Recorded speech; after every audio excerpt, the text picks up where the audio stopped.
Okay, this is the fourth and final lecture for criminology. Let's get started.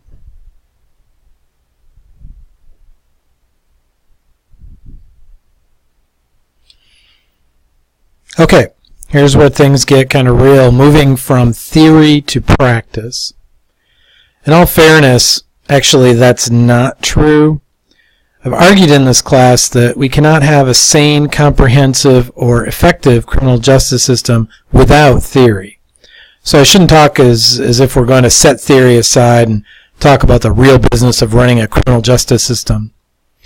The concepts, theories, and ideas you've been learning about thus far are tools we use to build better programs, just like you would use tools to fix your car or build a home.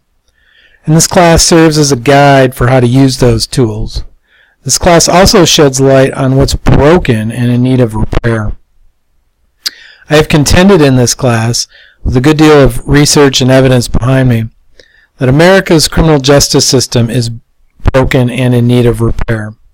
This is not to say that the criminal justice system in the U.S. is completely or fatally flawed.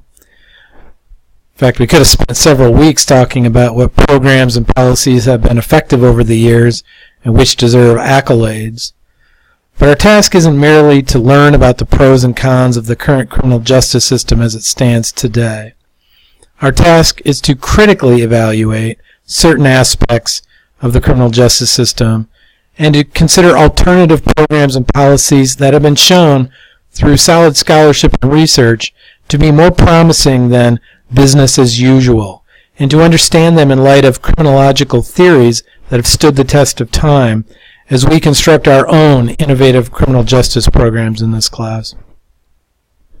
Remember, this class is also cross-listed as an IN 251 course, which means that you are also asked to consider the ethics of criminal justice and to consider how your participation in a democratic society might look if you were to employ the concepts, theories, and ideas that you've gleaned from this class.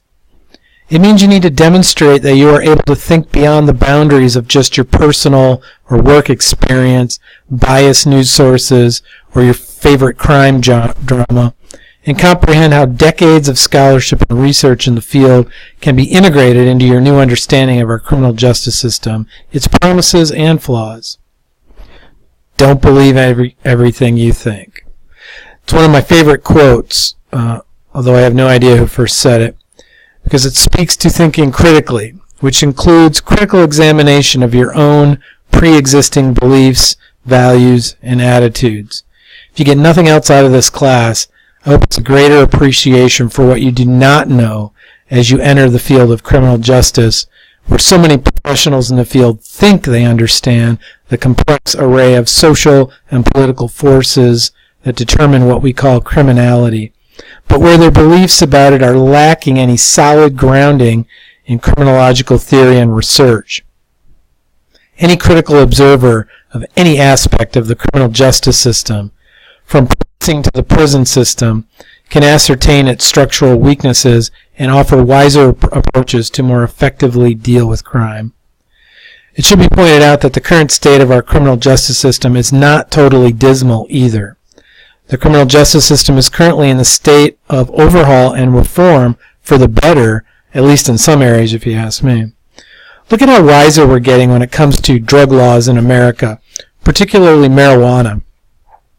Finally, after decades of a failed so-called war on drugs that used a misguided deterrent approach, which cost taxpayers billions, if not trillions of dollars spent on a futile attempt to lock up everyone who smokes this herb, whether medicinally or recreationally, and which destroyed so many families by unnecessarily incarcerating nonviolent substance users or abusers who have been better served, or who would have been better served, through better health services and education, as opposed to rotting away in a prison cell. We're now starting to see the benefits of this decriminalization. At last, state by state, reformers in the field are looking at marijuana use through the lens of criminological scholarship and research and putting what we've learned into practice, saving state budgets in the process by not building more and more prisons to house more and more nonviolent, potentially productive members of society. Here's a tip. Now would be a good time to watch this excerpt from a recent Frontline documentary, also in our learning materials for this week, called Prison State, which highlights the problems and perils of the profit-driven American prison system. It's by far the best, most balanced view of the current state of our prison system I've seen, and it provides an intimate look into the lives of those who are chronically incarcerated.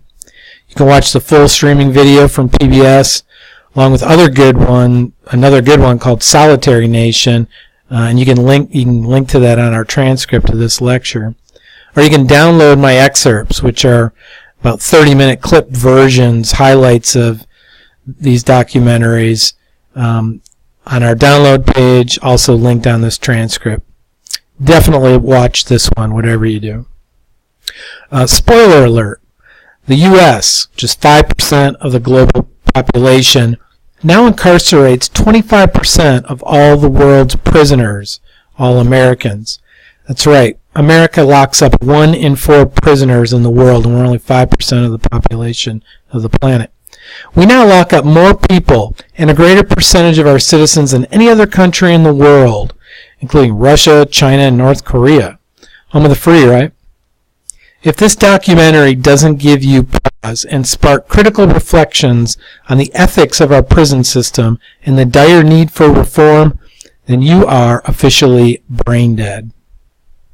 Thinking about the criminal justice system in this way is synonymous with ethical reasoning, an important element of our critical thinking that you'll be evaluated on in your final paper.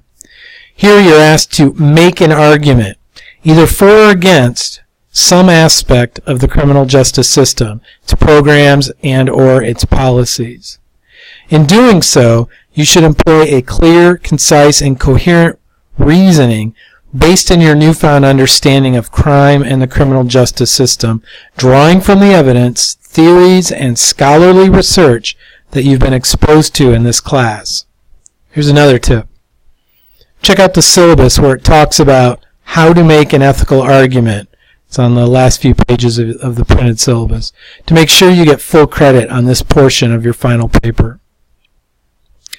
Okay, this week we're dealing with police discretion, and the structured inequality in our system, such as unequal treatment due to race, gender, age, and or income, including within our prison system or prison industrial complex, if you will.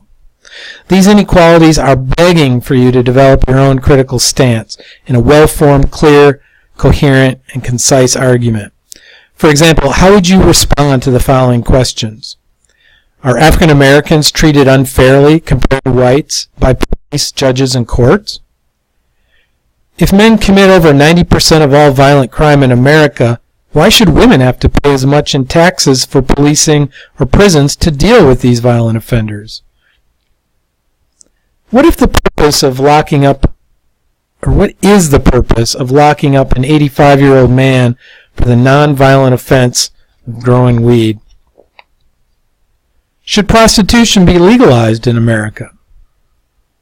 Are the enormous amounts of guns in America helping to decrease or increase the incredibly high number of homicides and school shootings and other mass shootings in the U.S. compared to other developed nations? More to the point of your final paper, what solutions would you offer for these problems and why? Make sure to provide a well-formed, articulate, and reasoned answer to that why question. That is ethical reasoning. To help nudge you in this direction, I'd like you to go back to my blog and read or reread my critical thinking essay, Justness and Justice, Lessons from Ferguson and Facebook. There's another one, blog entry a little further back in my blog about mass shootings that I wrote shortly after Sandy Hook that I also want to point out here is there for you to read. Again, it's on my blog. As you read it, be sure to visit at least some of the many hyperlinks I've included as a shorthand way of backing my claims, so you can get a sense of what it means to have a reasoned argument. Understand that you don't have to agree with my stance on racial bias in the criminal justice system. That's not the point here. The point is to understand another viewpoint and to evaluate it on the basis of the logic, reason, and evidence that supports it. Feel free to post a response on that blog, by the way. I'd like to read those. If nothing else, my essays serve as a good example of a well-formed ethical argument, which will be useful as you write your own ethical argument for the final paper. And here's a final tip. Although it isn't stated anywhere in the syllabus, I want you to know your ongoing participation in this class in discussion boards, emails, or on my blog does have an impact on your grade. And here's how I do that.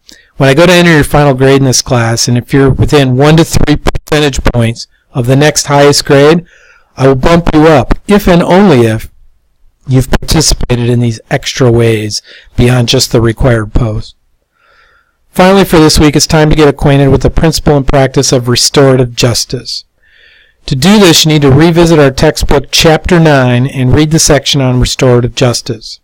Also, make sure to review the material assigned for this week on the subject of restorative justice. This is an important topic because you'll need to integrate this concept into your final paper, and although there are additional materials on restorative justice assigned for Week 5, we need to begin Week 5 with a basic understanding of what it is and why there's a growing movement in America toward an alternative to our traditional deterrence-based punitive policies and laws. Expect a few quiz questions on restorative justice for the quiz this week.